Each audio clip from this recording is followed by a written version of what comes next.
আসসালামু আলাইকুম। System academic কেয়ারের পক্ষ থেকে জানাই আন্তরিক সালাম ও শুভেচ্ছা। আমি শুরু করব ষষ্ঠ শ্রেণীর গণিত 2024 সাল নতুন বই 137 পেজের সমাধান, অধ্যায় 5।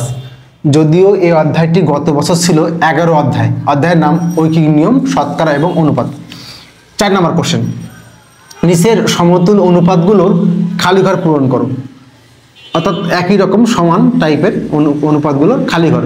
ক নাম্বার দিয়ে শুরু করি। ক নাম্বারটা কি দেওয়া আছে এখানে? 2/3 সমান 8 অনুপাত খালি ঘর, এটা দেওয়া আছে আমাদের। আমরা জানি অনুপাত মানে ভাগ, তাহলে 2/3 সমান 8 ভাগ খালি ঘর। অর্থাৎ কাজ হলো কি, আপনার শুধুমাত্র অনুপাতগুলোকে ভাগ আকারে লেখা। এখানে একটা শর্টকাট সিস্টেম আছে। সিস্টেম হলো যে যাকে আপনি চাচ্ছেন, অর্থাৎ খালি ঘর চাচ্ছেন না, তাহলে খালি ঘরটাকে অবশ্যই বাম দিকে নিয়ে আসবেন, নাহলে কিন্তু অঙ্কটা একটু বড় হবে। তাহলে এখানে খালি ঘর এই দিকে আছে, তো এটাকে বামে নেবেন।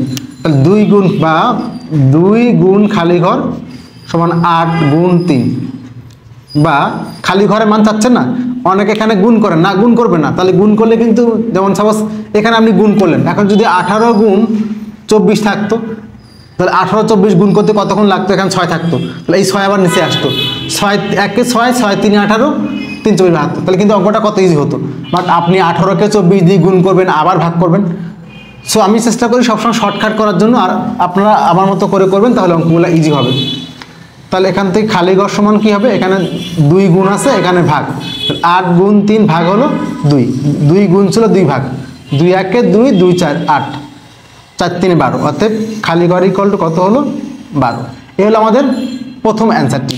আবার বললাম অনুপাত মানে ভাগ, বাট এইখানে একটা সিস্টেম হলো, যাকে চাচ্ছেন তাকে বাম দিকে নিয়ে আসবেন, তাহলে এক লাইন গ্যাপ হয়ে যাবে। তাহলে 2 গুণ খালি ঘর, আর এখানে গুণটা করবেন না, কারণ গুণ করলে এখানে ছোটো মান বলে সমস্যা নেই, বাট বড় মান হলে কিন্তু আপনাকে আবার ডাবল গুণ করা লাগতো। আশা করি বুঝতে পারছেন ক নাম্বারটা। খ নাম্বার কোশ্চেনটি কি আছে এখানে? 5 অনুপাত 6 খালি ঘর অনুপাত 36। ওকে, বা অনুপাত মানে কি বললাম? ভাগ। তাহলে 5 ভাগ 6 সমান হলো খালি ঘর ভাগ হলো 36। জাস্ট ভাগ করে দেবো আগের মতো। যা চাচ্ছেন হলো খালি ঘর, তাহলে এটাকে বামে নিয়ে আসবেন। 6 গুণ খালি ঘর সমান 5 গুণ 36। বারবারই বসে এই গুণটা কখনোই করবেন না, তাহলে আপনার কাছে ইজি হবে। বা খালি ঘর সমান কত হবে? জাস্ট থাকবে 5 গুণ 36 ভাগ হলো 6। দেখেন 5 দিয়ে 36কে গুণ করলে একটা বড় মান আসতো, দেন আবার ভাগ করতে গেলে সময় লাগতো। কি দরকার? 6 1 6, 6 6 36, 6 1 6। একটা জিনিস মনে রাখবেন যে কাটাকাটি মানে কি, একই মান দিয়ে ওপর নিচে ভাগ করা। তাহলে 6 দিয়ে ভাগ করবেন, 6 দিয়ে 6কে ভাগ করলে 1, 6 দিয়ে 36কে ভাগ করলে 6 6 36। তাহলে কি হলো? এখানে নিচে কি এক তো মূল্য নাই, অর্থাৎ খালি ঘর ইকুয়াল টু 5 6 30। লাস্ট লাইনটা অথেব দিয়ে লেখার চিন্তা ভাবনা করবেন। এই হলো আপনাদের খ নাম্বারের অ্যান্সারটি। আমরা এখন যাব গ নাম্বারের অ্যান্সারটি। দেখেন এখানে আছে হলো 7 গুণ খালি ঘর সমান 42। বা আমরা জানি আগের মতো, আমরা কিন্তু অঙ্কটাকে আবার সুন্দর করে উঠাইছি, তারপর অঙ্কগুলো করতেছি। তাহলে কি আছে এখানে? 7 অনুপাত খালি ঘর সমান 42 অনুপাত 54 দেওয়া আছে। এটা অঙ্কটা উঠালাম। অনুপাত মানে কি বলেন তো? ভাগ। তাহলে 7 ভাগ খালি ঘর সমান 42 ভাগ 54। বা এখন দেখেন এই খালি ঘরের মান চাচ্ছেন, তাহলে খালি ঘরটা বামে নিয়ে আসেন, এই বাম দিকে। বা খালি ঘর গুণ 42 7 গুণ 54। বা আপনি খালি ঘর চাচ্ছেন, খালি ঘর ইকুয়াল টু কি হবে? 7, এই যে দেখেন এখন গুণ করতে গেলে কেউ ঝামেলা। 7 গুণ 54, এখানে গুণ আছে, এখানে ভাগ করে দেন 42। কাটাকাটি মানে একই মান দিয়ে ভাগ করেন, 7 দিয়ে ভাগ করেন। 7কে 7 দিয়ে ভাগ করলে 1, 7কে 42 ভাগ করলে 6, 6 7 42। এখন 6 দিয়ে 54 ভাগ করেন, 6 1 6, 6 9 54। অর্থাৎ খালি ঘর ইকুয়াল টু কত হলো?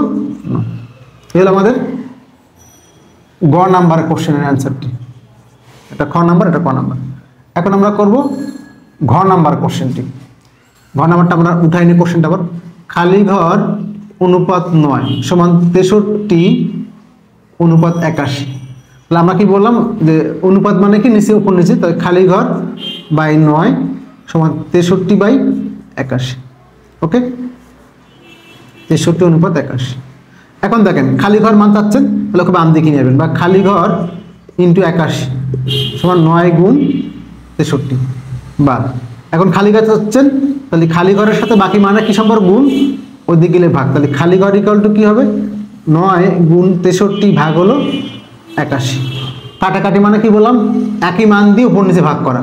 তাহলে 9 দিয়ে কাটেন, 9কে 9 দিয়ে ভাগ করলে 1, 81কে 9 দিয়ে ভাগ করলে 9। এখন আবার কাটবো, 9কে 9 দিয়ে কাটবো, 9 একে 9, 7 নং 63। নিচে তো একের কোনো মূল্য নাই, খালি উপরে আছে, তাহলে উপরে 7 একে 7। এই হলো আপনাদের 137 পেজের 4 নম্বর কোশ্চেন অ্যান্সারটি। আশা করি বুঝতে পারছেন। সিস্টেম একাডেমিক কেয়ারের পক্ষ থেকে আন্তরিক সালাম নিয়ে শেষ করলাম আজকের মতো ক্লাস। আল্লাহ হাফেজ।